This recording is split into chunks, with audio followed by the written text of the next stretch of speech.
Każdy mówi, że te iPhony to takie świetne są, ale ja włożę dziś kij w mrowisko i przedstawię Wam 5 powodów, dla których nie będziecie chcieli się przesiąść z Androida na iPhone'a. Oglądajcie dzisiejszy odcinek na kanale Technostrefa.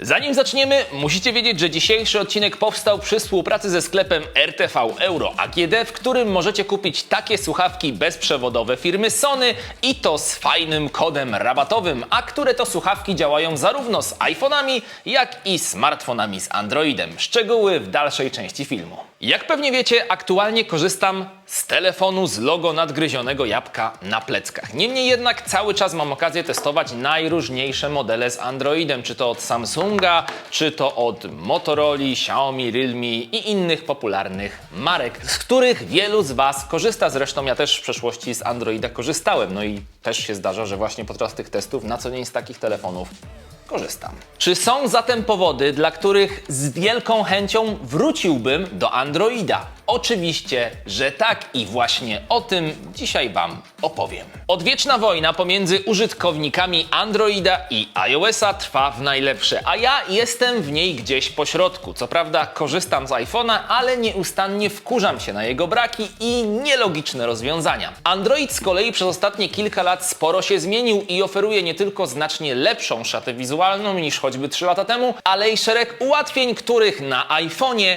po prostu nie ma. Ale to tylko wierzchołek góry lodowej. Przejdźmy zatem do tych wspomnianych 5 powodów. Po pierwsze, ograniczenia sprzętowe, czyli kilka słów o tym, czego iPhone nie ma, a mają nawet podstawowe urządzenia z Androidem, które są od niego niemalże 10 razy tańsze. Po pierwsze, brak czytnika linii papilarnych. Kiedyś był, potem Apple go zabrało i wskrzesiło jedynie na chwilę w serii SE.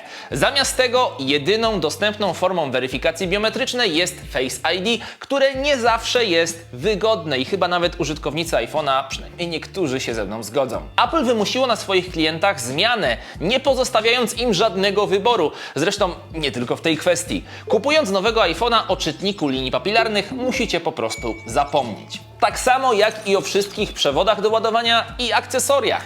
Brak USB-C w 2023 roku to już nawet nie jest nieśmieszny żart, a zwyczajna kpina. Lightning ma już na karku ponad 10 lat. Ten port montowany w iPhone'ie od modelu 5 włącznie jest po prostu gorszy od USB-C. Możecie zapomnieć o szybkim przesyłaniu danych, jak i o szybkim ładowaniu, którego swoją drogą iPhone również nie wspiera. Na dokładkę nie dają też ładowarki w zestawie, ale to już chyba nikogo nie dziwi. Robi to za to Motorola, Realme, Oppo czy Xiaomi. Swoją drogą, jeżeli nie wiecie, jaką ładowarkę do telefonu powinniście wybrać, niezależnie czy macie Androida czy iPhone'a, to na naszym kanale jest film, w którym o tym bardzo szeroko i ekspercko opowiadamy. Pozostając jeszcze na chwilę przy ładowaniu i dążeniu Apple'a do szeroko pojętej bezprzewodowości. Żaden iPhone nie oferuje ładowania zwrotnego. Coś, co Android zaoferował już kilka lat temu, w pewnym sadzie jest niemożliwe do teraz. Nawet w momencie, kiedy zegarek, oczywiście Apple'owy zegarek, można ładować jedynie bezprzewodowo i trzeba to robić raz na dobę,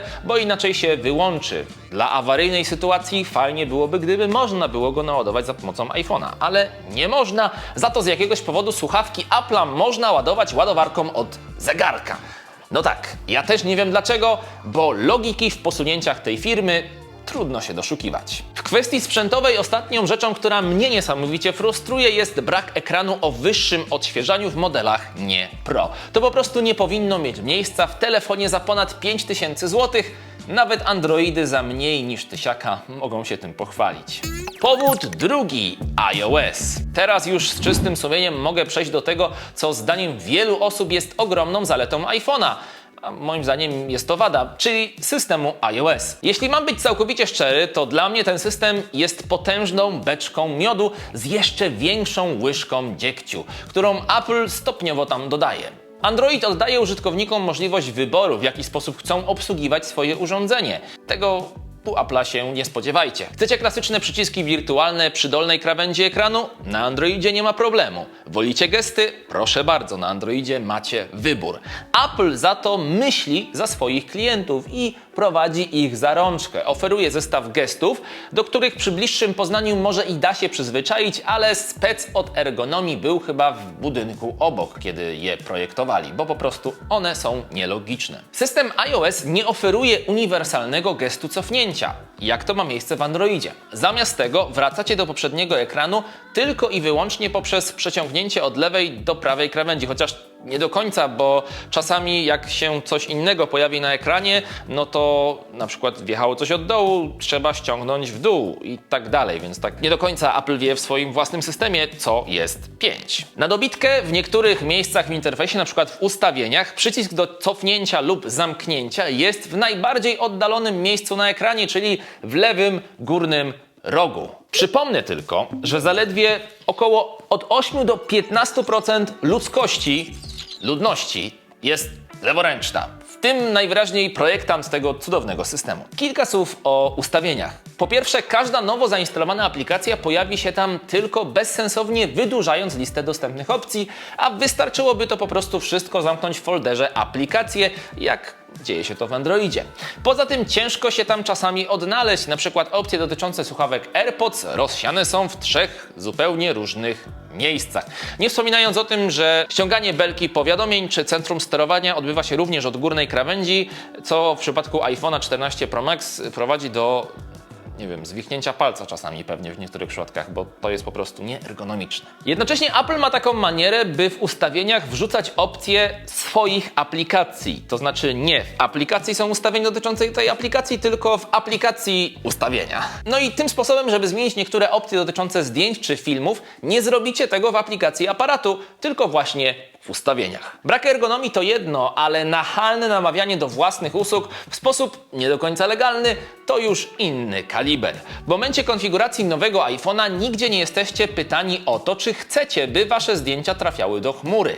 Takiej informacji po prostu tam nie ma, a sama opcja jest domyślnie włączona i wasze zdjęcia lądują w internecie. Domyślnie, nawet jeżeli o tym nie wiecie i się na to nie zgadzacie. Dowiecie się o tym dopiero, kiedy zużyjecie darmowy limit 5 GB, a Apple będzie was nachalnie zachęcało do wykupienia większego pakietu. Na te problemy iOS-a się jednak nie kończą, bo iPhone po prostu nie radzi sobie zbyt dobrze z systemami innych producentów, czy w ogóle z innymi urządzeniami. Udostępnianie plików poza ekosystemem Apple'a to istny koszmar. Podobnie jest ze strumieniowaniem obrazu, czy przesyłaniem zdjęć na telewizor inny niż Apple TV. No bo jaki inny?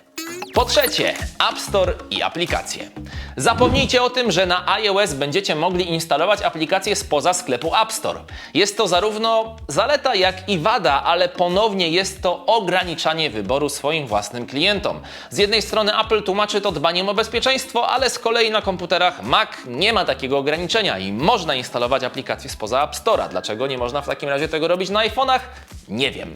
Z drugiej strony Huawei dzięki takiej otwartości Androida był w stanie pozostać na rynku, no bo gdyby nie aplikacje spoza sklepu Huawei App Gallery, no to nie byłoby za dużo aplikacji na Huawei'ach.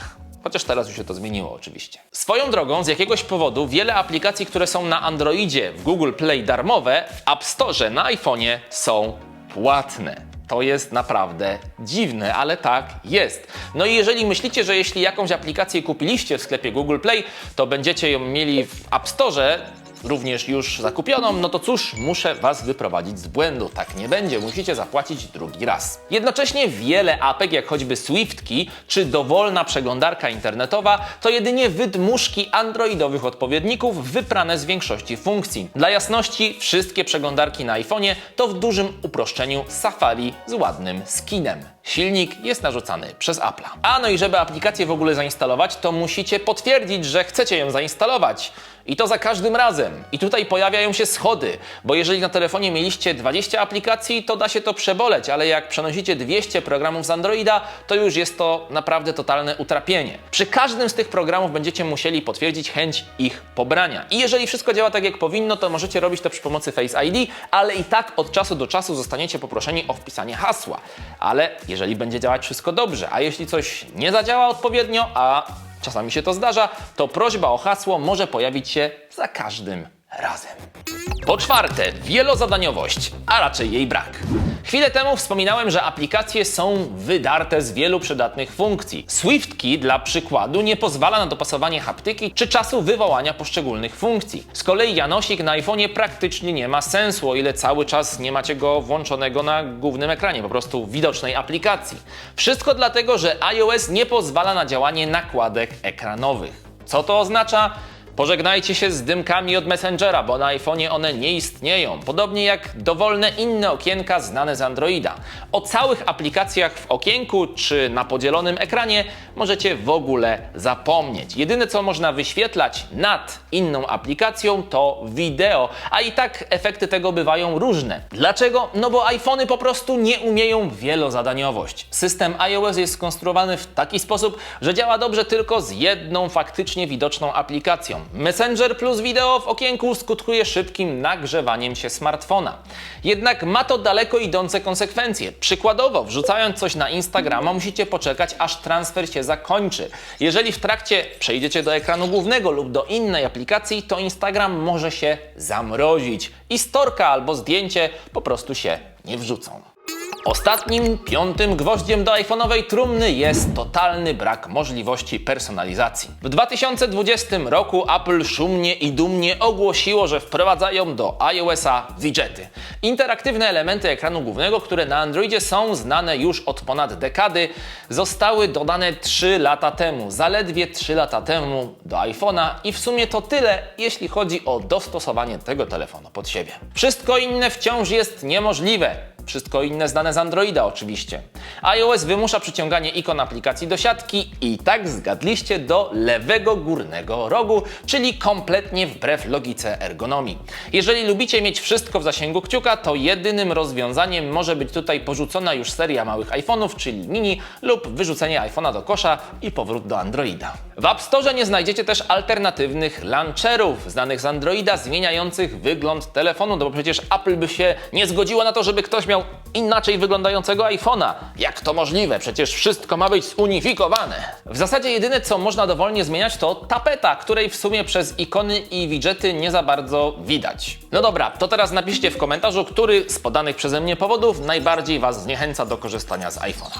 Czekam. Niezależnie czy macie smartfon z Androidem czy też iPhone'a, to możecie używać takich słuchawek bezprzewodowych Sony WFC700N, które przysłał do nas sklep RTV Euro AGD.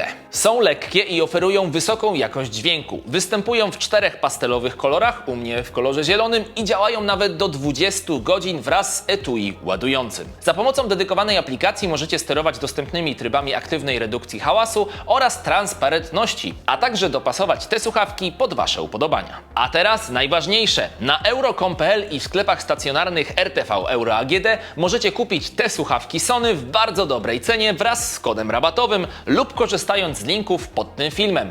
Trzeba się tylko spieszyć, bo oferta kończy się 12 maja bieżącego roku o godzinie 23:45. Szczegóły w opisie. Smartfony Apple mają jeszcze długą drogę, zanim będzie można nazwać je idealnymi, o ile w ogóle kiedyś to nastąpi. Jednak to nie tak, że Android jest idealny. Po prostu moim zdaniem iPhone nie jest telefonem dla każdego.